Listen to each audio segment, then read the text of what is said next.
Morning பா. Good morning கலா. எங்க காலையிலேயே கிளம்பி போயிட்டீங்க? நேத்து நம்ம வீட்டு ஏரியால டெஸ்டிங் பண்ணோம்ல, ஆமா. இன்னைக்கு வேற ஒரு ட்ரையாங்கிள் டைரக்ஷன்ல டெஸ்டிங்க பண்ணிட்டு வந்திருக்கேன். இங்க என்னாச்சு? நேத்து நீங்க பால் மாதிரி பரவலா ஊத்துனீங்கல்ல, ம், அதெல்லாம் பிஸ்கட் மாதிரி வந்துருச்சு. Very good. எங்க? எக்ஸலண்ட். என்னப்பா? என்னோட இத்தனை வருஷ ஆராய்ச்சி வீண் போகல. நான் ஜெயிச்சிட்டேன். என்னப்பா சொல்றீங்க? இந்த பிஸ்கெட்ல உனக்கு என்ன தெரியுது?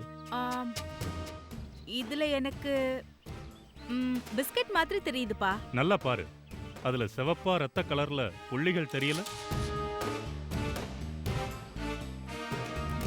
ஆமா, தெரியுது. இது என்னப்பா? இது ஒரு விதமான அணு கதிர்வீச்சோட அடையாளம். அணு கதிர்வீச்சா? ஆமா.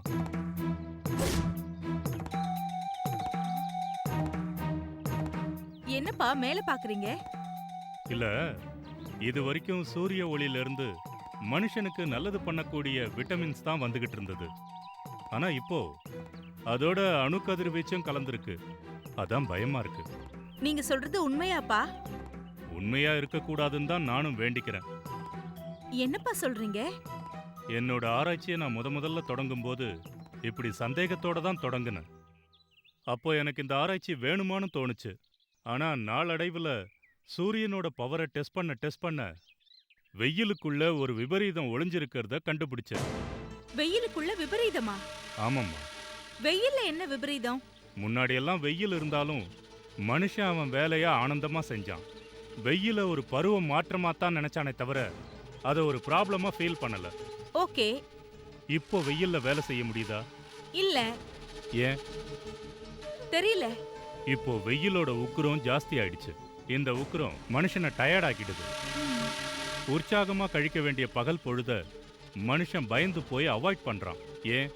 ஏசி மாதிரி ஃபெசிலிட்டிஸ் வந்ததுனால மனுஷன் கொஞ்சம் கூல் டெம்பரேச்சருக்கு பழகிட்டான். அதனால அவனுக்கு சூரியனை ஃபேஸ் பண்ண முடியல. நோ, முன்னாடியெல்லாம் மரங்கள் நிறைய இருந்தது. வேப்ப மரத்துக்கு கீழே ஏசி மாதிரி காத்து வந்தது. அதுக்கு கீழே கொஞ்ச நேரம் அலுப்பு தீர படுத்திருந்துட்டு மனுஷன் மறுபடியும் வேலை செய்ய ஆரம்பிச்சான்.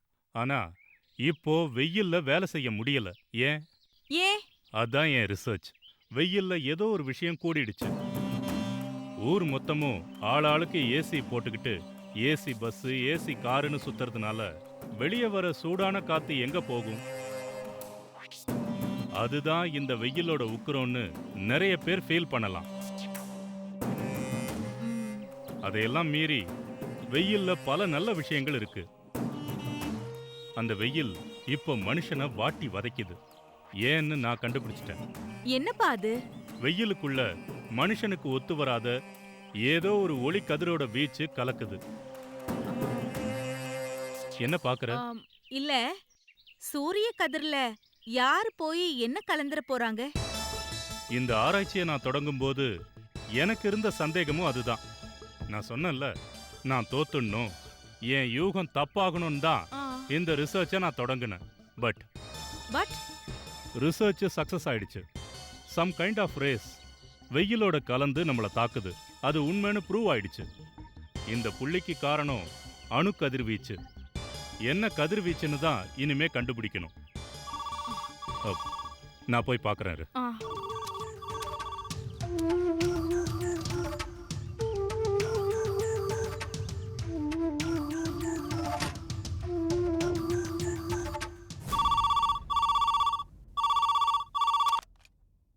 ஹலோ ஐயா வணக்கம். என்ன பொன்னுசாமி, சொல்லுங்க. ஒரு வரன் வந்திருக்கு. மாப்பிள்ளைக்கு டெல்லியில வேலை. பொன்னுசாமி, ஐயா எனக்கு இருக்கிறது ஒரே ஒரு பொண்ணு. அதுக்கு மாப்பிள்ளை ஃபிக்ஸ் ஆயிடுச்சு. வச்சிருங்க. ஐயா இதே தான் 8 வருஷமா சொல்லிக்கிட்டு இருக்கீங்க. ஆனா உங்க பொண்ணுக்கு இன்னும் கல்யாணம் பண்ணலீங்களே. பொன்னுசாமி, ஒரு கல்யாணம் பண்ணி வச்சா உங்களுக்கு எவ்வளவு கிடைக்கும்? ஒரு 30,000 கிடைக்கும். ஏன் சார்? வந்து 40,000 வாங்கிட்டு போங்க. என் பொண்ணுக்கு கல்யாணம் நடத்தி வச்சதா நினைச்சுக்கங்க. புரியுதா? வச்சிருங்க. வேலையே பார்க்காம 40,000 ரூபாய் கொடுக்குறானா?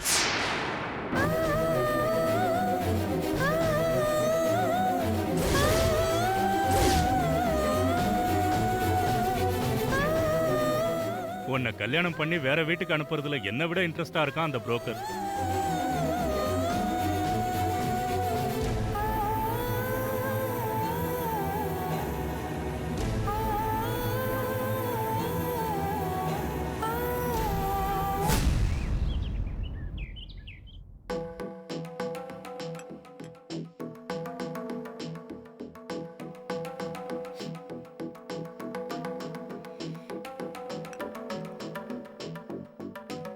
கலா, ஆ time ஆயிடுச்சுமா. வந்துட்டேன்ப்பா.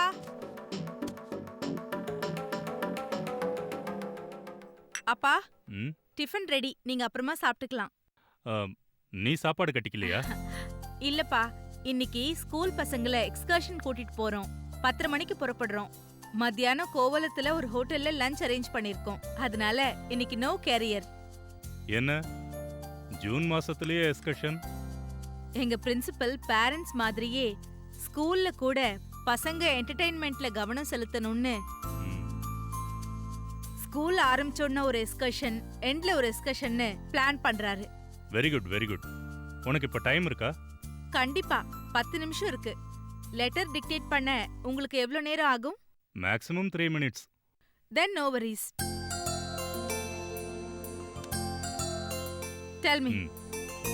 To the grade officer, astronautical department, NASA. From Harivarma R. Vinniyal Vignani, retired, India. மேட்ரு எழுதிக்க. சார், நான் இந்திய விண்வெளி ஆராய்ச்சி பிரிவில் டைரக்டராக வேலை பார்த்து ரிட்டையர் ஆனவன். எல்லாத்தையும் இங்கிலீஷ்லயே எழுதிட்டுமாப்பா? வேண்டாம், முதல்ல நீ தமிழ்ல ஒரு ஃபார்மட் பண்ணு. அவங்களுக்கு புரியுற மாதிரி சில கீவேர்ட்ஸ் போட்டு என் ஃப்ரெண்டு இங்கிலீஷ்ல அனுப்பிடுவான். ஓகேப்பா, சொல்லுங்க. நான் வேலை பார்த்த காலத்துல வான்வெளி பிரபஞ்சத்துல மறைஞ்சிருக்கிற பல ரகசியங்களை ஆராய்ச்சி பண்ணி ரிப்போர்ட் கொடுத்து அதுக்காக நான் பல விருதுகளை வாங்கியிருக்கேன். எழுதிட்டியா? சொல்லுங்கப்பா.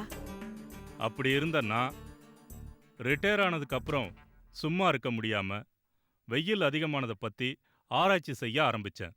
கிட்டத்தட்ட 8 வருஷமா அதோட ரிசர்ச்சில் இருந்த எனக்கு ரீசெண்டா ஒரு மிகப்பெரிய உண்மை புலப்பட்டிருக்கு. கொஞ்சம் இருங்கப்பா, நான் முடிச்சுக்கிறேன். ஓகே.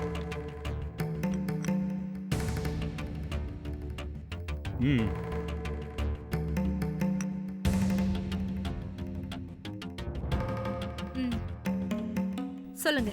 அதாவது இப்போ அடிக்கிற கோர வெயில்ல மனிதர்களுக்கு ஒத்துக்காத ஒளிக்கதிர்கள் ஊடுருவுதோன்னு எனக்கு சந்தேகம் வந்தது. அதுக்காக பல விஷயங்களை ஆராய்ச்சி பண்ணேன், நிறைய படிச்சேன்.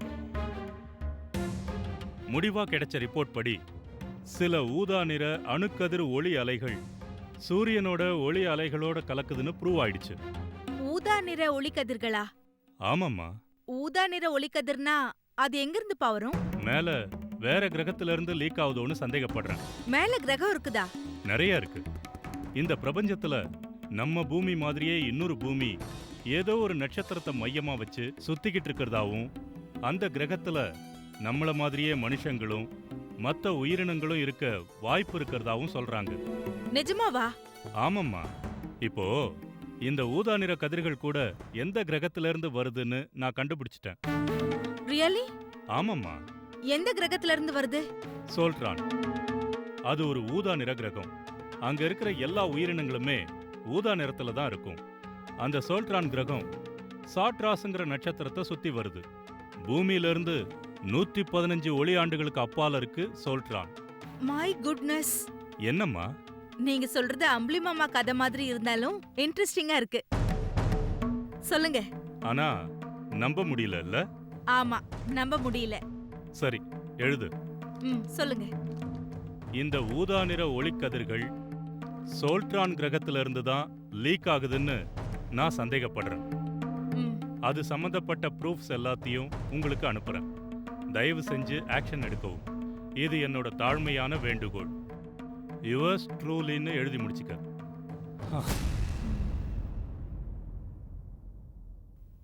அவ்வளவுதானா? அவ்வளவுதான். பேடை வச்சுட்டு நீ கிளம்பு.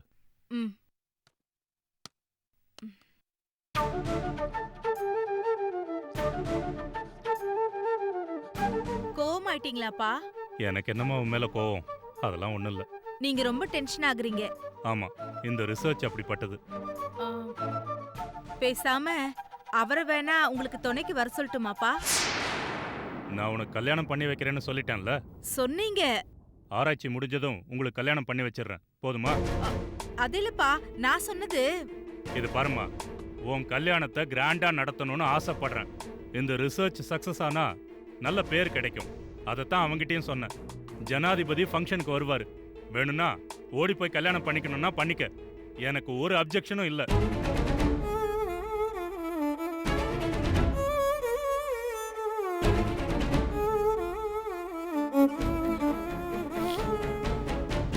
நான் வரேன்ப்பா.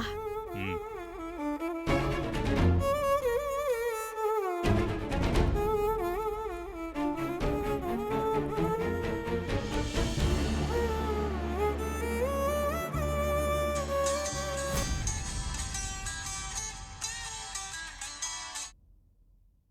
ஹலோ. மிஸ்டர் ஹரிவர்மா சார், ஆமா, நீ யாருமா? என் பேர் மணிமேகலை. உங்ககிட்ட கொஞ்சம் பேசணும். என்ன விஷயம்? நீங்க டாக்டர் ராஜநாராயண் கிட்ட சொல்லியிருந்த விஷயமா பேசணும். நீ எங்க இருக்க? புதுக்கோட்டையில் இருக்கேன். இப்போ சென்னைக்கு வந்திருக்கேன். என்ன நீ உடனே சந்திக்கணுமே. டாக்டரும் அதான் சொன்னாரு. நான் எங்க வந்து உங்களை சந்திக்கணும் அதை சொல்லுங்க. நீ எந்த இடத்துல இருக்கன்னு சொல்லு. பாண்டி பஜார் பெரிய வளையல் கடை பக்கத்து தெருவில் பார்க்கிங் ஏரியா கிட்ட இருந்து பேசுறேன். அந்த பார்க்கிங்ல டோக்கன் போடுற இடத்துலயே இரு. நான் 5 நிமிஷத்துல வந்துடுறேன். Okay sir. பாய். ஏ டன் டன் டன் டன், ஏ டன் டன் டன் டன், ஏ டன் டன் டன் டன், ஏ டன் டன் டன் டன், டன் டன் டன் டன், டன் டன் டன் டன்.